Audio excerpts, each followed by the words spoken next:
제154편 가버나움에서의 마지막 나날 4월 30일 그 파란만장한 토요일 밤에 예수가 그의 풀이 춥고 어리둥절해 있던 제자들에게 위로의 말과 용기를 주는 말을 하고 있을 때 티베리아스에서는 헤롯 안티파스와 예루살렘 사내들인을 대표하는 특별위원들의 집단 사이에 협의회가 열리고 있었다. 이들 서기관들과 바리새인들은 헤롯에게 예수를 체포하라고 강력하게 주장하였다. 그들은 예수가 사람들을 선동시켜 분쟁을 꾀하고 있으며 반역까지도 시도하리라는 것을 그에게 설득시키기 위하여 그들의 최선을 다하였다. 그러나 헤롯은 그를 정치범으로 체포하기를 거절하였다.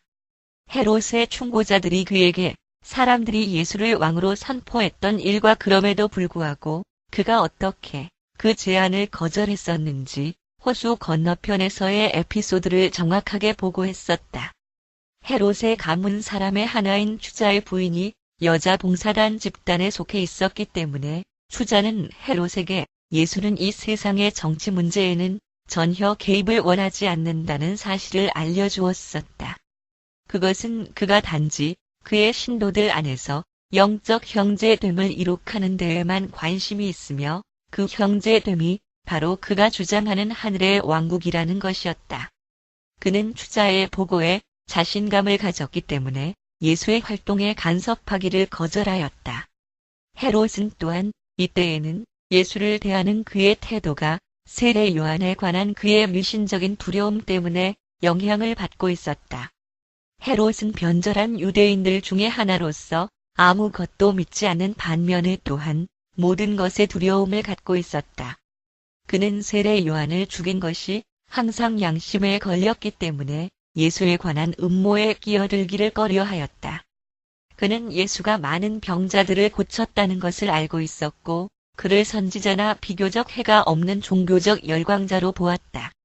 유대인들이 그가 반역자를 보호한다고 황제에게 보고하겠다고 그를 협박하자 헤롯은 회의장에서 그들을 당장 퇴장시키라고 명령하였다. 그렇게 해서 이 일은 일주일 동안 유보되었고 그동안 예수는 급하게 다가올 분산에 대하여 그의 추종자들을 준비시켰다. 1. 일주일간의 조언 5월 1일부터 5월 7일까지 예수는 세베대의 집에서 그의 추종자들에게 매우 친밀한 조언을 주었다. 단지 단련받고 믿을 만한 제자들만이 이 회의에 참석하는 것이 허락되었다. 이때쯤에는 바리새인들의 반대에 용감하게 도전하는 도덕적 용기를 가졌으며 공공연하게 자신들이 예수께 속해 있다고 선언했던 제자들은 겨우 100여 명 정도였다. 이 집단을 데리고 예수는 아침, 오후, 저녁 회합들을 가졌다. 해변에서는 질문을 하러 온 소규모 집단의 사람들이 모여 있었으며 거기에서 약간의 전도자들이나 사도들이 그들을 가르쳤다. 이러한 사람들의 집단은 거의 50명을 넘지 못하였다. 이 주일의 금요일에 가버나움 회당의 지도자가 예수와 그의 추종자들에게는 더 이상 하느님의 집에 들어오는 것이 허락되지 않는다는 공식 발표를 하였다. 이 처사는 예루살렘 바리새인들의 음모로 이루어졌다. 야이로스는 최고 지도자의 자리에서 사직하고 공공연하게 예수와 합세하였다. 마지막 해변 회합이 5월 7일 안식일 오후에 있었다. 예수가 그때에 모여있던 150명이 안 되는 사람들에게 말하였다. 이 토요일 밤은 예수와 그의 가르침에 대한 사람들의 인기의 조수가 가장 낮은 썰물인 때였다. 이때 이후로는 안정적인, 느렸지만 호의적인 감정으로 좀 더 건강하고 믿을 만한 성장이 있었다. 새로운 추종자가 영적 신앙과 진정한 종교적 체험 속에 더욱 튼튼한 기초를 이루는 무리로 모여졌다. 주의 추종자들이 가졌던 왕국에 대한 물질적인 개념과 예수가 가르쳤던 좀 더 이상적이며 영적 개념 사이에서의 다소간 혼합되고 타협적이었던 과도기 단계가 이제 그 종말을 고하였다. 이때 이후로는 그 범위에서 더욱 넓게 그리고 그 영적 함축성에서 더욱 멀리 퍼짐 속에서 왕국 복음의 더욱 공개적인 선포가 되었다. 2. 일주일의 휴식 기원후 29년 5월 8일 일요일에 사내들이는 예수와 그의 추종자들에게는 팔레스타인의 모든 회당에 들어오는 것을 금한다는 법령을 통과하였다. 이것은 예루살렘 사내들인에 의한 새롭고 전례에 없던 권리 침해였다. 그때까지는 각 회당은 하나의 독립된 경배자들의 모임으로 존재하고 활동하였으며 그 자체의 사회 규칙과 지시 아래에서 운영되고 있었다. 단지 예루살렘 회당들만이 사내들인의 권한에 종속되어 왔었다. 사내들인의 이러한 즉석 결정 이후에 그곳에 5명의 위원들이 사직하였다. 100명의 연락원들이 즉각적으로 이 법령을 전하고 실행시키기 위하여 파견되었다. 2주간의 짧은 기간에 헤브론 회당을 제외한 팔레스타인의 모든 회당은 사내들인의 이 법령을 따르기로 하였다. 헤브론 회당의 지도자들은 사내들인이 자신들의 회중에 대한 그러한 간섭을 할 권리가 없다는 이유로 거절하였다. 예루살렘의 법령을 따르기를 이렇게 거절한 것은 예수의 주장에 대한 공감이기보다는 회중의 자율성이라는 그들의 주장에 근거를 둔 것이었다. 그로부터 얼마 되지 않아 헤브론 회당은 불에 타서 파괴되었다. 같은 그날 일요일 아침에 예수는 일주일의 휴가를 선언하였고 그의 모든 제자들에게 그들의 고통스러운 혼을 쉬게 하며 또한 그들이 사랑하는 사람들에게 격려의 말을 하기 위해 집이나 친구들에게 가라고 종용하였다. 그가 말씀하였다. 너희가 왕국의 확장을 위해 기도하면서 여가를 즐기거나 고기를 잡으러 여러 곳을 다니도록 해라. 휴식을 위한 이 일주일 동안에 예수는 해변 주위에 있는 많은 가족들과 무리들을 방문하실 수 있었다. 그는 또한 다윗 세베대와 여러 번 고기를 잡으러 갔었고 한편으론 많은 시간을 혼자 지내셨다. 가까이에는 항상 다윗이 가장 신임하는 이에 3명의 연락원들이 대기하고 있었고 그들은 예수의 신변 보호와 관련하여 그들의 상관의 명령을 받고 있었다. 이 휴식의 주간에는 어떤 종류의 대중 가르침도 없었다. 이 주간에 나다니엘과 야고보 세베대가 심한 병을 앓게 되었다. 그들은 3일을 밤낮으로 고통스런 소화 불량으로 심하게 앓았다. 셋째 날 밤에 예수가 야고보의 어머니 살로메를 쉬도록 보내시고 자신의 고통받는 사도들을 돌보셨다. 물론 예수는 이 두 사람들을 즉시 고치실 수도 있었겠지만 그것은 시간과 공간에 진화하는 세계에 있는 사람의 자녀들의 이러한 평상시의 어려움이나 고통을 다루는데 있어서 아들이나 아버지의 그 어느 쪽의 방식도 아니다. 결코 한 번도 육신으로서의 그의 파란 많은 일생 동안 내내 예수는 그의 이 세상의 가족 중 어느 식구에게나 혹은 그의 측근 추종자의 어느 누구를 위하여 어떤 종류의 초자연적인 사명활동을 베풀지 않았다. 필사 창조체들의 진화하는 혼의 성장과 발달, 진보적인 완전성을 위하여 제공된 체험훈련의 한 부분으로서 우주의 어려움을 당면해야만 하고 행성의 장애물을 마주쳐야만 한다. 인간 혼의 영성화는 광범위한 실제 우주 문제들의 교육적인 해결이 되는 직접적인 체험을 요구한다. 동물적인 본성과 낮은 형태의 의지를 가진 창조체는 순탄한 환경 아래에서는 순조롭게 진보하지 않는다. 문제를 가진 환경은 전력을 다 기울이는 자극과 연결되어지고 필사진보의 가치 있는 목적을 성취하고 영적 운명의 좀 더 높은 차원으로 도달하는데 힘차게 바치는 그러한 마음, 혼, 그리고 영의 활동을 만들어내도록 도모한다. 3. 두 번째 티베리아스 회의. 5월 16일에 티베리아스에서 예루살렘과 헤롯 안티파스의 권력자들 사이에 다시 한번 회의를 갖게 되었다. 예루살렘에서 온 종교적 지도자들과 정치적 지도자들 모두가 그 회의에 참석하였다. 유대의 지도자들은 헤롯에게 갈릴리와 유대 지방의 모든 회당들이 예수의 가르침을 못하도록 문을 닫았다는 보고를 할 수 있었다. 헤롯에게 예수를 체포하게 하기 위한 새로운 시도를 해보았지만 헤롯은 그들의 청을 거절하였다. 그러나 5월 18일에 헤롯은 만약 유대 지방의 로마인 통치자가 그러한 계획에 같은 생각이라면 사내들인의 권한으로 예수를 체포하여 예루살렘으로 데려가 종교적인 죄로 재판을 받도록 허락한다는 안에 찬성하였다.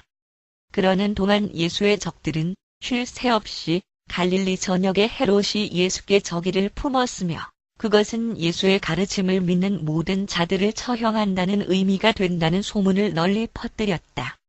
5월 21일 토요일 밤에 예루살렘 정부 당국은 예수가 체포되어서 예루살렘으로 이송되고 유대 민족의 신성한 율법을 모독하였다는 죄로 사내들인 앞에서 재판을 받게 하려는 헤롯과 바리새인들 사이에서 내린 합의에 아무 이의가 없다는 전가를 티베리아스에 보내왔다. 따라서 이날 자정 바로 전에 헤롯이 사내들인의 관리들에게 헤롯의 관할권 안에서 예수를 체포하여 그를 강제로 예루살렘으로 데려가 재판을 할 수 있는 권한을 위임하는 법령에 서명하였다. 헤롯이 이 허락을 내리기 전에 떠안아야 했던 여러 곳에서의 강한 압력이 있었으며 그는 예수가 예루살렘의 그의 모진 적들 앞에서 정당한 재판을 기대할 수 없으리라는 점을 잘 알고 있었다. 4. 가버나움에서의 토요일 밤. 같은 이날 밤인 토요일에 가버나움에서는 50명의 지도자급 사람들이 회당에 모여 다음에 중대한 질문을 놓고 토론에 들어갔다. 예수를 어떻게 하면 좋을까?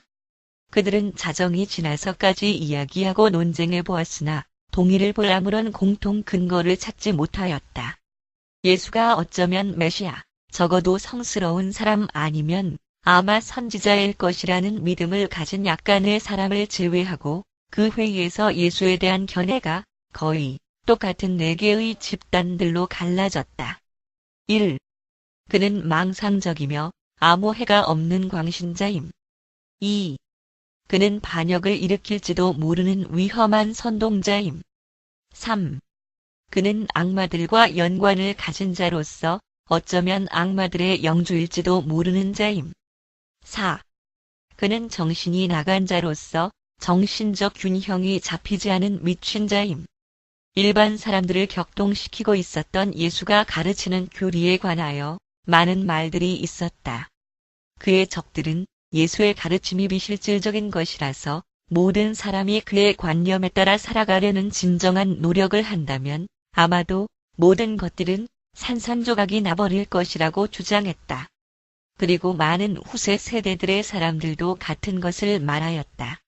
이 계시를 받는 좀 더 깨우친 시대에도 지적이고 선의를 가진 많은 사람들은 현대 문명이 예수의 가르침 위에 세워질 수는 없었다고 주장한다. 그들은 부분적으로는 옳다. 그러나 그렇게 의심을 품는 자 모두는 훨씬 더 좋은 문명이 그의 가르침 위에 세워질 수 있었다는 것과 또 언젠가는 세워질 것이라는 사실에 생각이 미치질 못했다. 소위 그리스도교라 하는 교리를 따르려는 어정쩡한 시도가 종종 있었기는 하였지만 이 세상은 결코 예수의 가르침을 큰 규모로 실행하려고 진지하게 애쓴 적이 없었다. 5. 파란만장한 일요일 아침. 예수의 일생에서 5월 22일은 파란만장한 날이었다. 이 일요일 아침 날이 새기 전에 다윗의 연락원 하나가 티베리아스로부터 급하게 도착해서 헤롯이 사내들인의 관리들로 하여금 예수를 체포할 것을 이미 허락했거나 아니면 막 허락하려는 중이라는 소식을 전하였다. 이 급박한 위험의 소식을 받음으로 인하여 다윗 세베대는 그의 연락원들을 깨워 그 지방의 제자들의 모든 집단들에게 보내어 그날 아침 7시에 비상회의에 소집하라는 말을 전하게 하였다. 유다 예수의 동생의 처제가 이 깜짝 놀랄 소식을 들었을 때 그녀는 서둘러 가까이에 살고 있던 예수의 가족 모두에게로 가서 즉시 세베대의 집으로 모이라는 전가를 전하였다. 그리고 이러한 급한 소집에 반응하여 곧 마리아, 야고보, 요셉, 유다, 롯이 한자리에 모였다. 이 이른 아침에 예수는 모여있는 제자들에게 작별의 지시를 하였다. 그들이 곧 가버나움으로부터 해산될 것이라는 것을 잘 알았기에 그들에게 얼마 동안의 작별을 일렀다. 그는 모두에게 인도를 하느님께 구할 것이며 결과에 관계없이 왕국의 일을 수행하라고 지시하였다. 전도사들은 그들을 부를지도 모를 그때까지 그들이 적절하다고 생각한 대로 수고해야 했다. 그는 그를 동반할 12명의 전도자들을 선택하였다. 12사도들에게는 그에게 무슨 일이 일어나든지 그와 함께 남아있으라고 지시하였다. 12명의 여자 대원들에게는 자기가 그들을 부르러 보낼 때까지 세베대와 베드로의 집에 남아있으라고 지시하였다. 예수는 다윗 세베대가 그의 전국에 걸친 연락원 봉사를 계속 담당할 것에 동의하였고, 그리고 주에게 작별의 인사를 하면서 다윗이 말하였다. 주여, 당신의 일로 나아가십시오. 편협한 자들이 주를 체포하도록 하게 하지 마시고 연락원들이 항상 주의 뒤를 따르고 있다는 것을 결코 의심하지 마십시오. 나의 사람들은 절대로 주와의 연락을 놓치지 않을 것입니다. 그리고 그들을 통해서 주는 다른 지역들에서의 왕국의 일을 들을 수 있으실 것이며, 또한 우리는 당신께 관한 모든 것을 알 수 있을 것입니다. 저에게 무슨 일이 일어나는 그 어떤 것도 이 봉사를 방해하지 않을 것입니다. 이는 제가 제 다음, 그리고 두 번째, 세 번째 책임자까지도 이미 임명해 놓았기 때문입니다.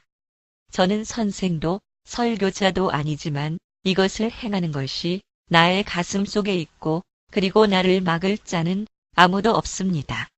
이날 아침 7시 반경에 예수는 그의 말을 듣기 위해 방 안으로 모여든 거의 100명이 되는 신도들에게 작별의 말을 시작하였다. 참석한 모든 사람들은 엄숙한 분위기 안에 있었으나 예수는 매우 유쾌해 보였다. 그는 다시 한번 그의 정상적인 모습으로 돌아왔다. 몇 주간의 심각함은 지나갔으며 그는 모든 사람들에게 신앙, 소망, 용기의 말로 영감을 주었다. 6. 예수의 가족이 도착함. 이 일요일 아침 8시경에 예수의 육친의 가족 5명이 유다의 처제의 급한 전가를 받고 그곳에 도착하였다. 그의 이 세상 가족들 중에서 단지 룬만이 전심으로 그리고 계속하여 이 세상에서의 그의 사명의 신성함을 믿었다. 유다와 야고보, 그리고 요셉까지도 여전히 예수에 대한 그들의 신앙을 가지고 있었지만, 그러나 그들은 자존심이 그들의 좀 더 나은 판단과 진정한 영적 성향을 방해하도록 용납하였었다. 마리아는 언제나 마찬가지로 사랑과 두려움, 모성애와 가족으로서의 자존심 사이에서 갈팡질팡하였다. 그녀는 의심으로 많이 시달렸지만 예수가 태어나기 전에 있었던 가브리엘의 방문을 결코 잊을 수 없었다. 바리새인들은 예수가 정신이 나가서 미쳤다는 것을 마리아에게 주입시키기 위하여 많은 노력을 기울였다. 그들은 그녀에게 아들들과 함께 그에게 가서 더 이상 대중 설교를 하지 못하도록 설득하라고 촉구하였다. 그렇게 그를 계속 내버려두면 그 결과로 예수의 건강이 곧 악화될 것이며, 그것은 가족 전체에게도 불명예와 수치를 불러오게 할 뿐이라고 마리아를 설득시켰다. 그래서 유다의 처제의 말을 들었을 때 그들 5명 모두 바로 세베대의 집을 향하여 떠났다. 그들은 전날 밤 마리아의 집에 모여서 바리새인들과 만났었다. 그들은 밤이 깊도록 예루살렘의 지도자들과 이야기했으며 예수가 이상한 행동을 한다는 것과 그가 한동안 이상한 행동을 했었다는 점을 어느 정도 확신하게 되었다. 한편 롯은 그의 모든 행위를 설명할 수는 없었지만 그가 항상 가족들에게 공정하게 대하였음을 주장하였고, 그의 미래의 일을 중지하라고 설득시키는 것에 동의하기를 거절하였다. 세베대의 집으로 가는 도중에 그들은 이러한 일들에 대한 이야기를 되풀이하였고, 그리고 예수께 그들과 함께 집으로 돌아갈 것을 설득시키기로 동의하였다. 마리아가 말하였다. 그가 집으로 돌아와 나의 말에 귀를 기울이기만 한다면 나는 내 아들에게 영향을 줄 수 있을 것으로 안다. 야고보와 유다는 예수를 체포해서 예루살렘으로 데려가 재판을 하려고 한다는 소문을 들었다. 그들은 또한 자신들의 신변의 안전을 두려워했다. 예수가 대중의 눈에 인기가 있는 한 그의 가족은 그 문제를 그대로 방관할 것이지만, 이제 가버나움 사람들과 예루살렘 지도자들이 갑자기 그에게서 등을 돌렸기 때문에 그들은 상상되는 그들의 낭패한 입장의 수치에 대한 압박을 예리하게 느끼기 시작하였다. 그들은 예수를 만나고 그를 한쪽으로 데려가고 그들과 함께 집으로 가도록 촉구할 것을 기대하였다. 그들은 그가 그동안 가족들에게 소홀히 대한 것을 그들이 잊을 것이라는 것. 만일 그가 오로지 그 자신에게 문제만 일으키고 또한 가족에게는 수치를 줄 수 있는 그 새로운 종교를 설교하려고 노력하는 어리석음을 오직 포기한다면 모든 것을 다 용서하고 잊을 것이라는 것을 그에게 확신시킬 수 있다고 생각하였다. 이 모든 것에 대해 롯은 단지 이렇게 말하였다. 나는 오빠에게 그가 하느님의 사람이라고 내가 생각한다는 것과 그리고 그가 바리새인들 때문에 설교를 그만두기보다는 차라리 그가 죽음을 택하기를 나는 바란다고 말하겠습니다. 요셉은 다른 가족들이 예수를 설득시키는 동안 롯을 조용히 시키겠다고 약속하였다. 그들이 세베대의 집에 도착하였을 때 예수는 제자들에게 그의 작별의 말을 하고 있는 중이었다. 그들은 집으로 들어가려고 하였으나 그곳은 사람들로 인하여 넘치도록 붐비었다. 드디어 그들은 후문 쪽 현관의 자리를 잡았고 귀속 말로 한 사람씩 전달하여 마침내 시몬 베드로에게 속삭이게 되었고 그는 이 말을 전하려고 그를 연설을 중단시키며 말하였다. 보십시오. 당신의 어머니와 동생들이 밖에 와서 지금 즉시 말하기를 원하고 있습니다. 이때 그의 어머니는 이 작별의 메시지가 그의 추종자들에게 얼마나 중요한지 알지 못하였으며 뿐만 아니라 그의 말은 적들의 도착으로 언제라도 중단될 수 있다는 것도 알지 못하였다. 그렇게 오랫동안 드러나게 거리가 멀어지고 난 후에 그녀와 그의 형제들이 그에게 실제로 찾아온 자비를 보였다는 사실을 보면 그들이 기다린다는 말을 듣는 순간에 곧 예수가 말을 중단하고 그들을 만나러 나올 것이라고 그녀는 진정으로 생각하였다. 그것은 예수가 아버지의 사업을 돌보아야만 한다는 점을 그의 이 세상 가족이 이해할 수 없었던 또 하나의 경우였다. 그리고는 그가 그 전달을 받은 후 말을 중단하였음에도 불구하고 그들에게 인사하러 달려 나오는 대신 그의 듣기 좋은 목소리가 커지면서 다음과 같이 말하는 것을 듣고 마리아와 그의 형제들은 아주 깊은 상처를 받았다. 나의 어머니와 동생들에게 나를 위해 염려할 필요가 없다고 말해라. 나를 이 세상에 보내신 아버지가 나를 구하실 것이며 나의 가족에게도 아무 해가 미치지 않을 것이다. 그들에게 용기를 가지라고 그리고 왕국의 아버지를 믿으라고 전하라. 그러나 결국 누가 내 어머니이며 누가 내 동생들이겠느냐? 그리고 방 안에 모여있던 그의 제자들 모두에게 손을 내밀며 말씀하였다. 나는 어머니도 동생도 없다. 나의 어머니를 보라. 그리고 나의 동생들을 보라. 하늘에 계신 나의 아버지의 뜻을 행하는 자는 누구든지 나의 어머니와 형제들이고 자매들이다. 마리아가 이 말을 듣자 그녀는 유다의 품으로 쓰러졌다. 그들은 그녀가 마음을 추스르도록 그녀를 정원으로 데려갔다. 한편 예수는 그의 작별 메시지의 끝맺음을 하고 있었다. 그러고 나서 그가 나가서 어머니와 동생들을 만나 볼 계획이었으나 연락원이 급히 티베리아스로부터 도착해서 사내들인 관리가 예루살렘으로 데려가는 위임장을 가지고 예수를 체포하러 오는 중이라는 말을 전하였다. 안드레가 그 메시지를 받자 예수의 말씀을 중단시키고 그 말을 전하였다. 안드레는 다윗이 약 25명의 파수자들을 세베대의 집 주변에 배치해 놓았기 때문에 아무도 갑작스럽게 그들을 체포할 수는 없다는 사실을 기억하지 못하였다. 그래서 예수께 어떻게 해야 할지 물었다. 주는 침묵을 지킨 채 거기에 서 계셨으며 한편으로는 정원에서는 나에게는 어머니가 없다. 라는 말을 들었던 그의 어머니가 충격으로부터 회복 도중에 있었다. 바로 이때에 그 방에 있던 한 여인이 일어나서 당신을 뵌 태와 당신을 먹인 저에게 가호가 있기를 비나이다. 라고 외쳤다. 안드레와 이야기하던 중에 잠시 예수가 몸을 돌려 그 여인에게 다음과 같이 대답하였다. 아니다. 오히려 하느님의 말씀을 듣고 지키는 자에게 가호가 있다. 마리아와 예수의 동생들은 예수가 그들을 납득하지 못했다고 생각했고 그가 그들에게 더 이상 관심이 없다고 생각하였으며 예수를 납득하지 못한 것은 바로 자기들이었다는 사실을 거의 깨닫지 못하였다. 예수는 과거와 단절하는 것이 사람에게 얼마나 어려운 일인지를 충분히 납득하였다. 예수는 어떻게 인간 존재들이 설교자의 웅변에 좌우되며 마음이 논리와 이성에 반응하는 것처럼 어떻게 의식이 감정적인 호소에 반응하는지를 아셨다. 그러나 그는 또한 사람들에게 과거를 끊으라고 설득하는 것이 얼마나 더 어려운지 알고 계셨다. 자기들이 오해되고 있거나 인정받지 못한다고 생각하는 모든 사람들이 예수 안에 동정심 많은 친구와 납득하는 조언자를 가진다는 것은 언제까지나 진리이다. 그는 사도들에게 사람의 적이 자신의 집안에서 있을 수도 있다고 경고했었지만 이러한 예언이 그렇게 빨리 그 자신의 체험이 되리라고는 거의 알지 못하였다. 예수는 자신의 아버지의 일을 하기 위하여 그의 이 세상 가족을 버리지 않았다. 그들이 그를 버렸던 것이었다. 나중에 가서 주의 죽음과 부활 후에 야고보가 초기 그리스도교 운동에 관여했을 때 그는 예수와 그의 제자들과 초기부터 관계를 맺지 못한 것을 말할 수 없이 괴로워했다.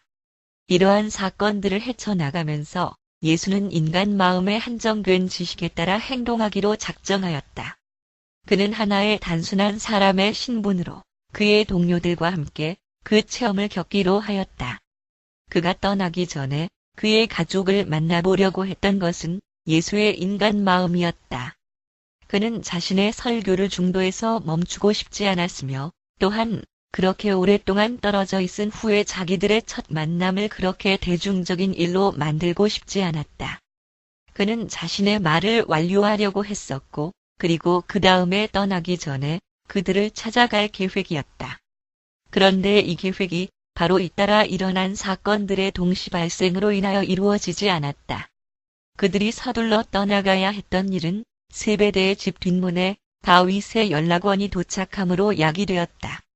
이 사람들에 의해 빚어진 법석으로 겁먹은 사도들은 이 새로운 도착이 아마도 그들의 체포자들일 것이라고 생각하여 그 자리에서 체포되는 것을 두려워하여 앞문을 통하여 대기해 놓은 배를 타고 서둘러 떠났다.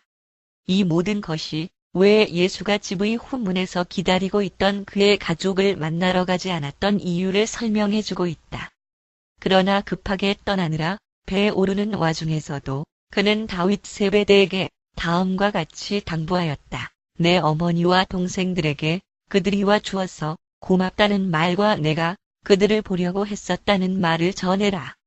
그들에게 나를 무례하게 생각하지 말고 오히려 하느님 뜻을 찾아서 알고 그리고 그 뜻을 행할 수 있는 은총과 용기를 구하라고 일러주어라. 7. 황급한 도피. 그렇게 하여 기원 후 29년 5월 22일 이 일요일 아침에 예수는 그의 12사도들과 12명의 전도자들을 데리고 헤롯 안티파스로부터 위임장을 받아서 그를 체포하여 성스런 유대 율법을 모독한 죄와 다른 죄명으로 재판을 하기 위해 그를 예루살렘으로 데려가기 위해 벳세다로 오고 있는 사내들인 관리들을 피해 급하게 떠났다. 25명으로 이루어진 이 무리가 노를 저어 갈릴리 해 동쪽 해안으로 간 것은 이 아름다운 아침에 거의 8시 반이 지났을 때였다. 주의 배 뒤에 또 다른 하나의 작은 배가 6명의 다윗의 연락원들을 태우고 따라갔다. 그들은 예수와 그의 동료들과의 연락을 취하는 역할을 맡고 있었으며 또한 그들의 근황과 안전에 대한 보고를 당분간 왕국의 일의 본부가 되어 있는 벳세다의 세베대의 집으로 정기적인 연락을 취하도록 지시를 받았다. 그러나 예수는 세베대의 집을 다시는 그의 거처로 정하지 않았다. 이때부터 그의 이 세상에서의 나머지 기간을 통하여 주는 진정으로 그의 머리를 둘 곳이 없었다. 그는 더 이상 안정된 거처나 그 비슷한 것도 갖지 않았다. 그들은 게레사 동네 가까이까지 노를 저어갔다. 거기에서 친구에게 그들의 배를 맡겨놓고 그들은 이 세상에서의 주 일생의 파란 많은 마지막 해의 방황을 시작하였다. 한동안 그들은 게레사에서 케자리아 빌립보로 가면서 빌립의 권역 안에 머물러 있었으며 거기서부터 페니키아 해변으로 그들의 여정을 잡았다. 이들 두 배들을 바라보며 세베대의 집 주변에 서성거리던 무리들은 동쪽 해안을 향해 호수를 건너 그들의 길을 갔다. 예루살렘 관리들이 서둘러서 예수를 찾기 시작했을 때는 그들이 떠난 지가 이미 오래였다. 그들은 예수가 그들로부터 도피하였다는 것을 믿지 않았다. 예수와 그의 집단이 바타니아를 지나 북쪽으로 여행하는 동안에 바리새인들과 그들의 보조자들은 가버나움의 근처에서 그를 찾느라 한 주일 내내 허비하였다. 예수의 가족은 가버나움에 있는 집으로 돌아와서 거의 일주일을 이야기와 논쟁과 기도를 하며 지냈다. 그들은 혼란과 놀람으로 가득 차 있었다. 그들은 목요일 오후에 롯이 세베대의 집을 방문하여 다윗으로부터 그녀의 아버지 오빠가 안전하게 건강한 모습으로 페니키아 해안 쪽으로 그의 길을 가고 있다는 소식을 그들에게 전해주기 전까지는 편안한 마음을 가지지 못하였다.